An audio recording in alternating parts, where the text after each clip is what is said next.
Assalamualaikum warahmatullahi wabarakatuh. Perkenalkan, nama saya Nur Asikin dengan NIM 180384202001 dari Universitas Maritim Raja Ali Haji, Fakultas Keguruan dan Ilmu Pendidikan, Prodi Pendidikan Matematika. Baik, di dalam video ini saya akan menjelaskan apa itu pengertian relasi, sifat-sifat relasi, serta permasalahan soal dari sifat-sifat relasi. Nah, untuk tidak mempanjangkan waktu, kita langsung masuk ke videonya. Kita langsung masuk ke pengertian relasi. Nah, himpunan A dan himpunan B ditulis A kali B adalah semua pasangan terurut AB untuk setiap A ekuivalen A dan setiap B ekuivalen B. Nah, bisa dilihat contohnya, jika A sama dengan 1, 2, 3, dan B sama dengan A, B, tentukan A kali B. Sehingga jawabannya A kali B yaitu himpunan 1, A, 2, A, 3, A, 1, B, 2, B, 3, B. Sehingga kita bisa menyimpulkan bahwa relasi adalah suatu aturan yang memasang anggota himpunan satu dan himpunan lain. Relasi dari himpunan A ke himpunan B. Relasi yang dimaksud yaitu pemasangan dari anggota himpunan A ke himpunan B. Tetapi, relasi dapat juga dinyatakan dalam 3 bentuk, yaitu diagram panah, diagram kartesius, dan himpunan pasangan berurut. Baik, tadi kita sudah menjelaskan pengertian dari relasi. Sekarang kita masuk ke sifat-sifat relasi. Yang pertama yaitu sifat reflektif. Nah, bisa kita baca, misalkan R sebuah relasi yang didefinisikan pada himpunan P. Relasi R dikatakan bersifat reflektif jika untuk P anggota P berlaku P, P anggota atau ekuivalen R.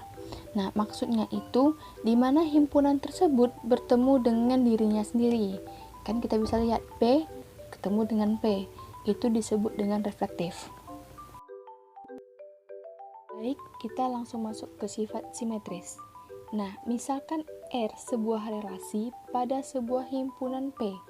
Relasi R dikatakan bersifat simetris apabila untuk setiap XY ekuivalen R berlaku YX ekuivalen R. Nah, maksudnya itu jika X dan Y berjumpa dengan Y dan X itu bersifat simetris. Misalkan ada himpunan 1 dan 2. Nah, lalu berlaku pula 2 dan 1. Nah, itu disebut dengan sifat simetris. Nah, sifat selanjutnya yaitu sifat transip. Misalkan R sebuah relasi pada sebuah himpunan P. Relasi R bersifat transip apabila untuk setiap XY ekuivalen R dan YZ ekuivalen R, maka berlaku pula XZ ekuivalen R. Nah, misalkan ini jika ada himpunan XY, berlaku pula YZ, terus berlaku pula kepada XZ, itu bersifat transip. Kita mudahkan saja. Misalkan ada 1, 2, dan 3. Nah, ketemu 1 dan 2, terus berlaku lagi 2 dan 3, terus berlaku lagi 1 dan 3. Nah, itu disebut dengan sifat transip. Kita masuk ke sifat berikutnya, yaitu sifat antisimetris. Misalkan R sebuah relasi pada sebuah himpunan P. Relasi R dikatakan bersifat antisimetris apabila untuk setiap XY anggota R dan YX anggota R berlaku X sama dengan Y. Nah, kalau kita amati, antisimetris itu kebalikan dari simetris. Jika ada XY tidak sama dengan YX, maka disebut dengan antisimetris. Selanjutnya, sifat ekuivalensi. Misalkan R sebuah relasi pada sebuah himpunan P.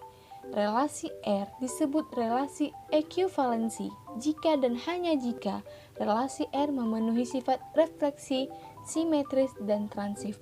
Jadi, jika ada sebuah himpunan yang relasinya memenuhi sifat refleksi, sistematis, dan transif, itu merupakan relasi dari sifat ekuivalensi.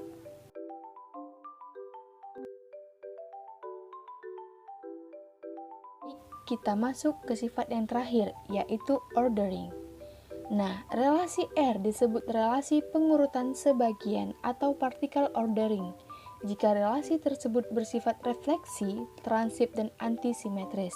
Nah, jadi jika ada sebuah himpunan atau relasi yang memuat atau bersifat refleksi, transif, dan antisimetris, itu berupa sifat dari ordering.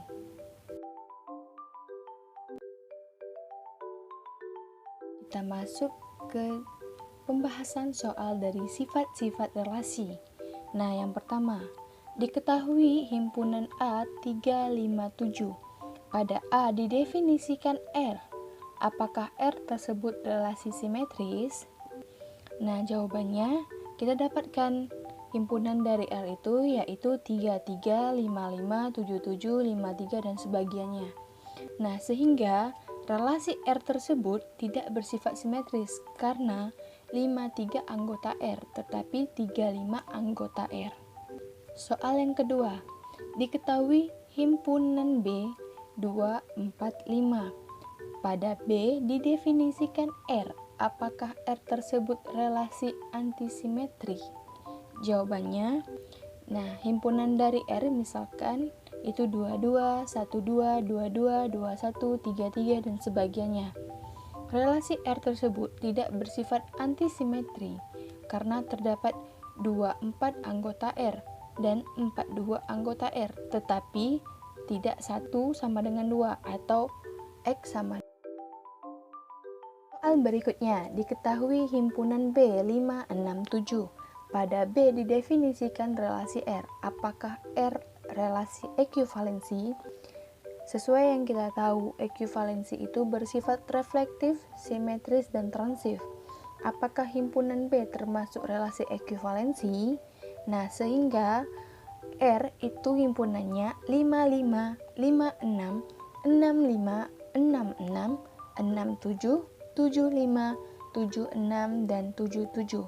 Sehingga relasi R tersebut bersifat ekuivalensi karena ia memuat reflektif, simetris, dan transif.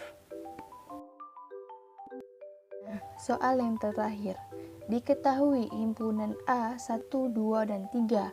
Pada A didefinisikan relasi R. Apakah R relasi ordering? Nah, sedangkan kita juga tahu relasi ordering itu memuat sifat reflektif, antisimetris, dan transif. Sehingga nilai atau himpunan dari A itu atau R kita dapat 11, 12, 13, 22, 23, 33. Sehingga relasi R tersebut bersifat reflektif, antisimetris, dan transif. Oleh karena itu, relasi tersebut merupakan relasi pengurutan sebagian atau yang disebut dengan ordering. Teman-teman, sekian dari penjelasan saya. Jika ada terkurang, saya mohon maaf. Saya akhiri dengan wabillahi taufik walhidayah. Wassalamualaikum warahmatullahi wabarakatuh. Jangan lupa like, comment, and subscribe.